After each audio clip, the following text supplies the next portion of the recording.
Annick Joseph has been following the story and joins us now live in front of City Hall. Annick? Yeah, good evening, Hannah. It's been nearly 2 weeks since the town of Navassa has been without a finance officer. And if you are suspected of drinking and driving, then you're going to go into one of these. It's called a Batmobile unit. The crowd in Southport accepting that call. And in Wilmington, a crowd gathered together. She paved the way for tennis players like the Williams sisters.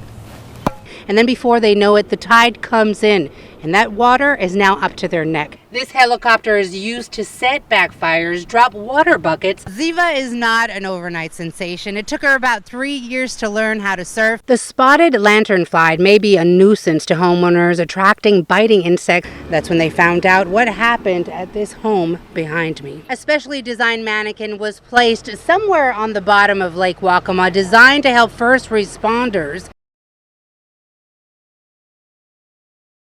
For years, Sean Edwards worked hard to accomplish his dream.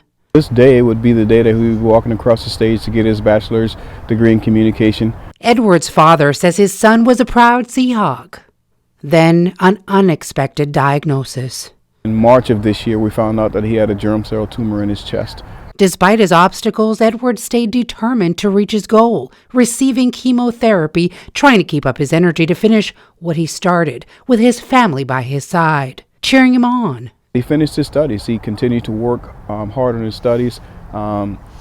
He did one of his final assignments in a hospital bed while I sat next to him.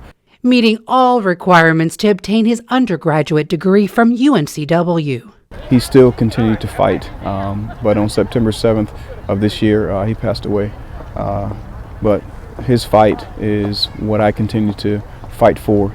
Sean Edwards Sr. finishing what his son started. Walking in honor and memory of his late son, Sean Antonio Edwards Jr., who completed his Bachelor of Arts in Communication Studies while fighting a battle with cancer.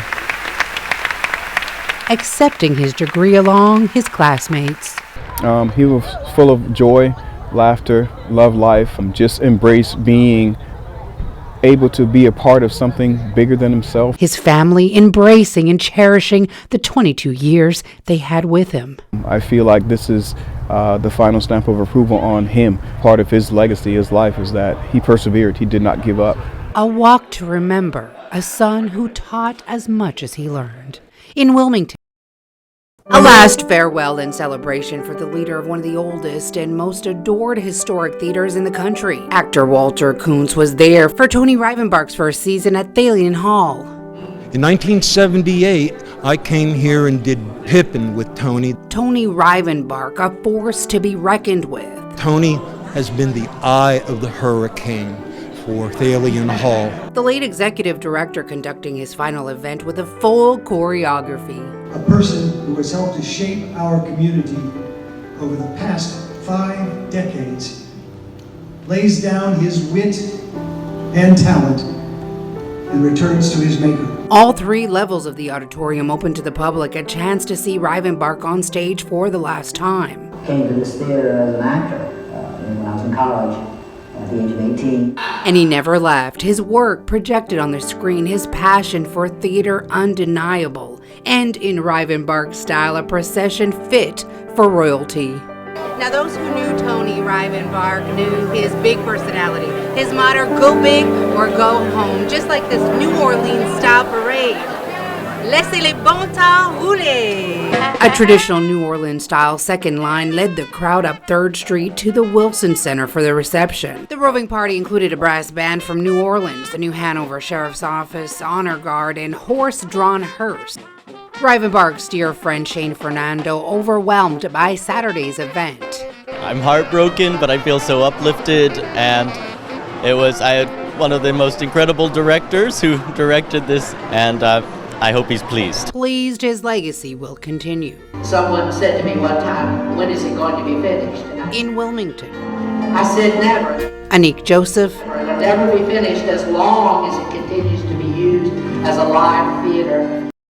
Lieutenant Jeremy Hooks and Captain Kyle McDaniel have worked together at the Whitefield Fire Department for the past 4 years. They often get dinner together. We're just going to get something to eat. We had no idea where we were going to go. We actually jumped in the truck and didn't know where we were going. Yeah, we just headed towards the And we do that a lot. The firefighters went to Smithfield's Chicken and Barbecue in Whiteville. That's also where Ronald and Daphne Gross stopped to eat as they drove home to Winston-Salem after vacationing in Oak Island.